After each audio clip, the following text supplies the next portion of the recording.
Welcome to a new edition of the Neon Jazz interview series with Taiwan-born Jazz Vibraphonist, composer, and arranger Chien Chien Lu.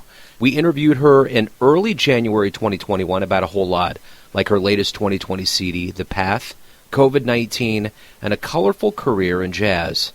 Of many notable moments, she recorded on trumpeter Jeremy Pelt's latest CD, Jeremy Pelt The Artist, and toured with the band in France, Poland, Germany, Switzerland, the Netherlands, and the UK.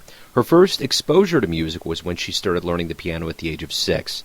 At the age of 10, she developed a passion for percussion, and it just went on from there. Get to know her. Thank you for taking a minute out for Neon Jazz. I appreciate it. Of course. I love the podcast. I was listening to that. And thank you for having me. Sure. Yeah, my pleasure. Thank you. So let's start off with your album, The Path. And it came out during a pandemic. Kind of talk to me a little bit about, this release and what last year was like for you living through COVID. 2020, right? Yes. I was nervous in the beginning, like in March, because we had a huge tour, me, Jeremy, and, Jeremy Pelt's band.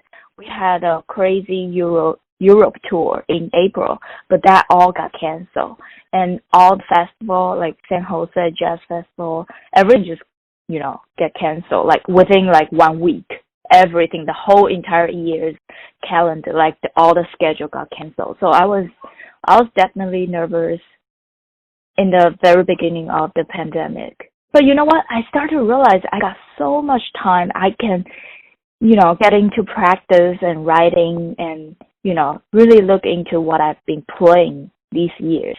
So, yeah, I started to like all the downtime I have. So yeah, that was okay. And the release, and I got a lot of time to manage my release, this debut album release too. So that was really fortunate. Yeah, I think I've heard a lot of things along those lines. There was a lot of things that I think people have been so busy they got a chance to catch up on. So, I think the other part of 2020 are the silver linings and kind of, getting some things, loose ends tied up. I got to tell you up front, we have a very defined bias here at Neon Jazz. We love the vibes from Milt all the way down the line. So I'm a huge fan of the vibraphone. So you're from Taiwan, and talk to me a little bit about how music, and more specifically jazz, came into your orbit and became your life. I started to play classical piano when I was 6 and started to play all the contemporary percussion stuff when I was 10 years old. So I was always reading music, try to interpretate what the original composer wrote. So that was pretty much all I was doing when I was growing up, and until 25 years old. And one day I was just, listening to a jazz radio, on the street. I was just listening to it, and I started to feel this freedom in the music. And I was like, just let me check out what is jazz. No one was even listening to jazz when I was in Taiwan. There are just, pretty much no jazz singing in Taiwan, but now it's getting better. But so back then everything was classical in Taiwan. So I heard this radio and I heard this music, and I started to feel like I want to do more with my music. I want to be creative. I want to write my own music. So I started to take jazz piano lesson in Taiwan. There was no jazz vibraphone teachers or anything in Taiwan. So that's how I got into jazz, because I was a little tired of just reading music and just play whatever people already written. I want to write my own music. I want to be able to improvise. With that thirst for wanting more education and more exposure, was it always a dream for you to eventually arrive here in America and get to that point where you got what you needed? I always wanted to go to Europe to play contemporary stuff, because to me that's where the freedom is. Until I, listen to more and more jazz, and I just I loved it. And I was like, if I need to play jazz, I have to go to America, not Europe anymore. So that's why I came here, but that was not my plan at all. Are you happy that that became your plan? Is it kind of the way things have unfolded for you and your migration here? Are you happy with things have transpired? Yes, I'm really happy because I feel like that's an investment I did for myself.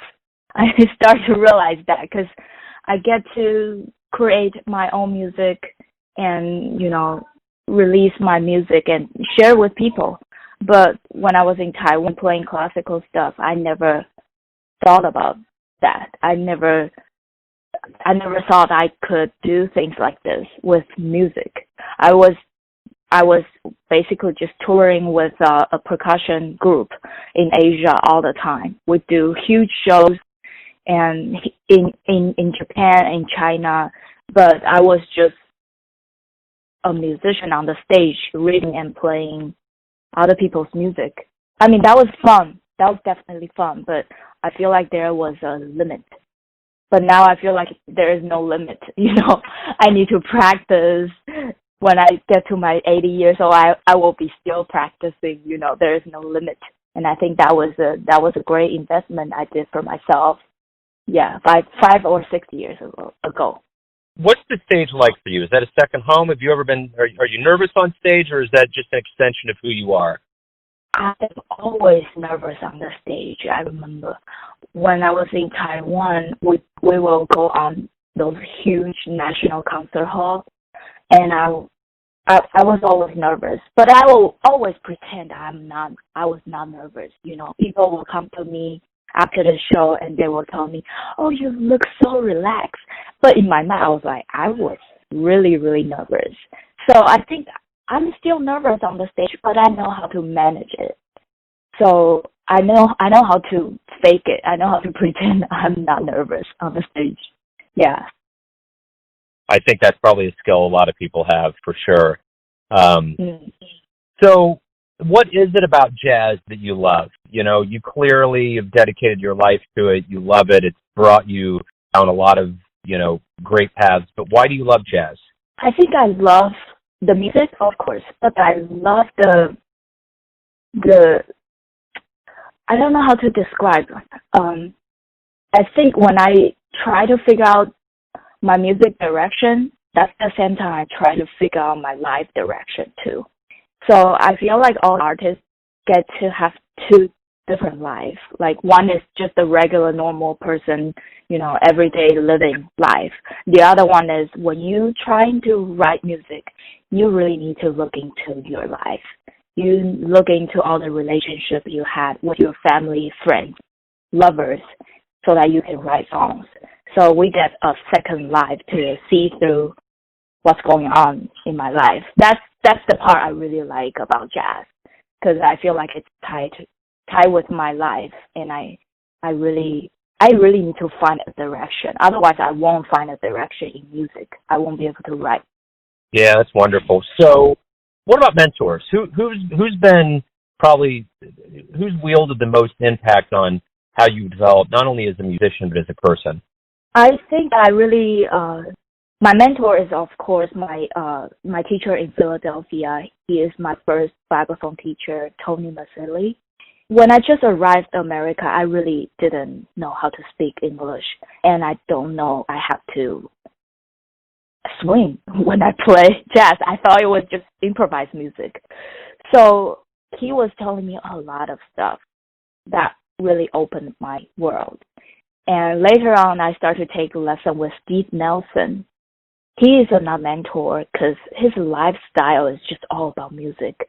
I mean, I don't think that's, 100% correct, but I feel like I get to see how people really, put a lot of time into music. I think that's a really cool thing. Like, I just get to see his lifestyle and I get to learn so much. So Steve Nelson's another one.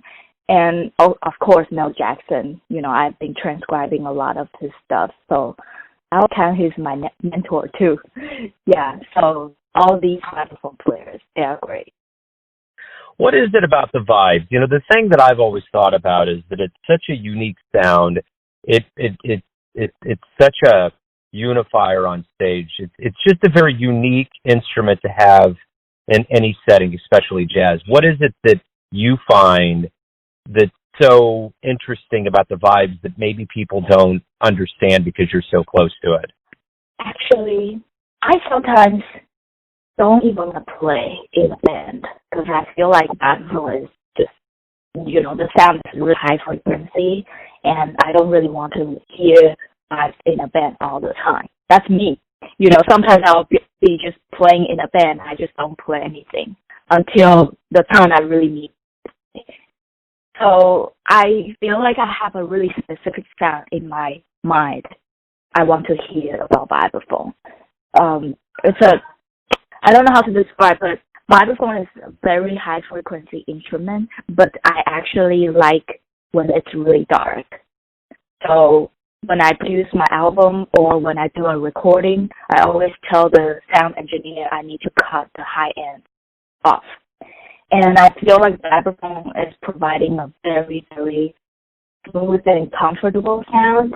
That's very close to like meditation music, but it's not that calm. It's a little bit more than that.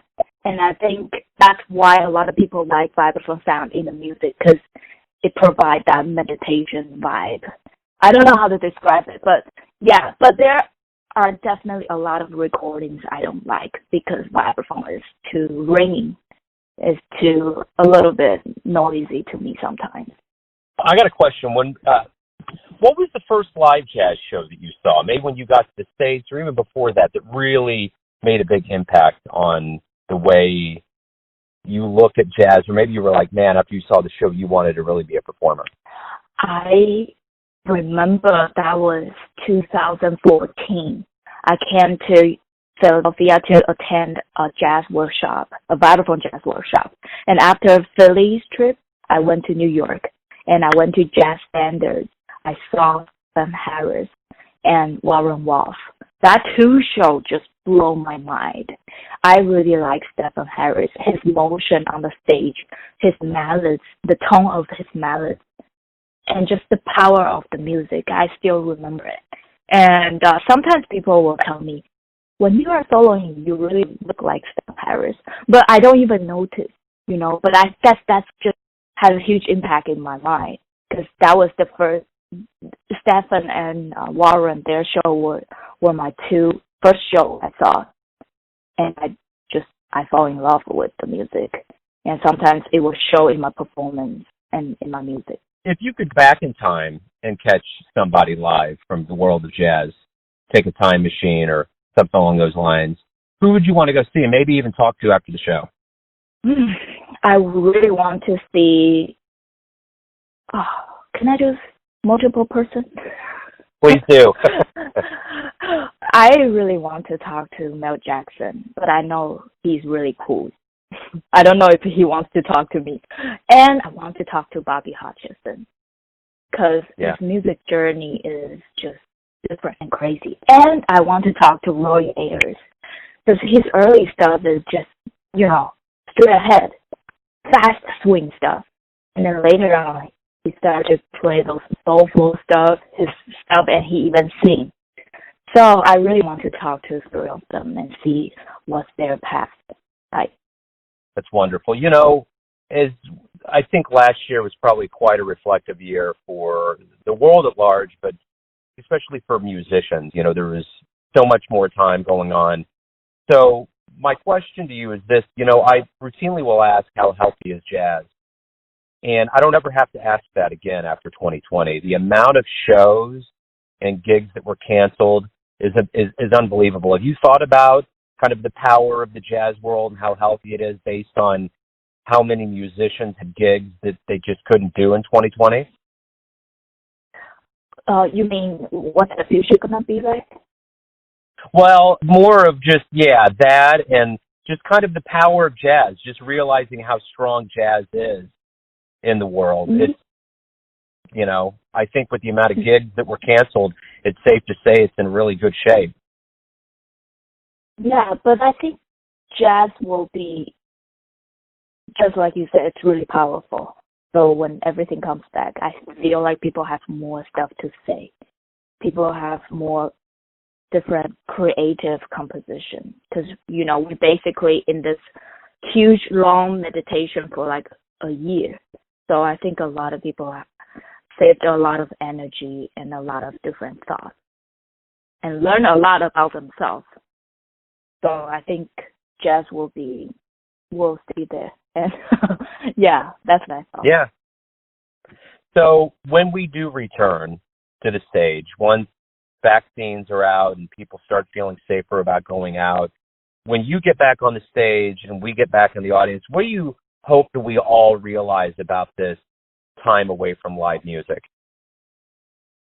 I think definitely it's appreciation, right? Because we really, for me, before COVID, I was just like, okay, I play in this venue. I want to get gig there, over there. I want to go on this and that tour. You know, I was just thinking a lot of like surface things, like the very shallow things. But I think now we really want to share music. I don't know about everyone, but like to me, I think music become more personal, like has a stronger relationship with myself. A good thing because everything will become so real because of appreciation. People start to be so much more thankful for live music and for, you know, like musicians, we got through this whole year. You know, we had, you know, financial or like health issue problems, but we all survived. We came out from, you know, hell. So it has to be beautiful. Yeah. And I think the audience will see that too. So yeah, it will become very real, and I can't wait for that. Yeah, me neither. Everyone has an idea of who they think you are. Your family, your friends, your fans, but you're the one that's living your life. Who do you think you are? Oh my God. I think I'm just, I don't know how to say, I'm just a person, like a human being, like a normal human being. I want to find a purpose, and I really want to just write a music that connects to me. You know, sometimes people will call me when I'm on a tour in Europe. She'll say, "Oh, which country are you in? I'm so jealous." But I'm like, "Mom, I'm just out here and make music, you know." So, and my friend will be like, "Wow, you're in Times Square, you're in New York."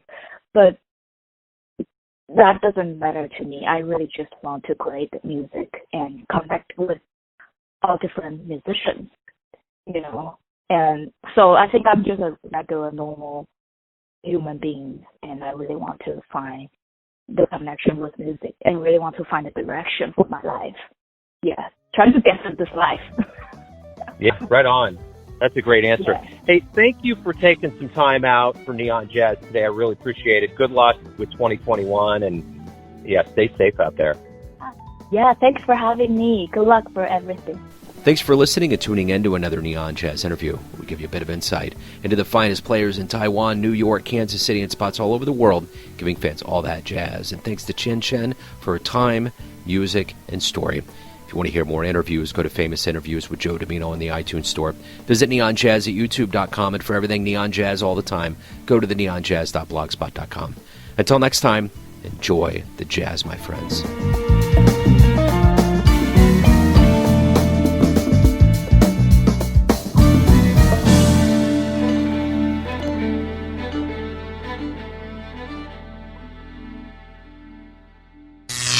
Neon Jazz.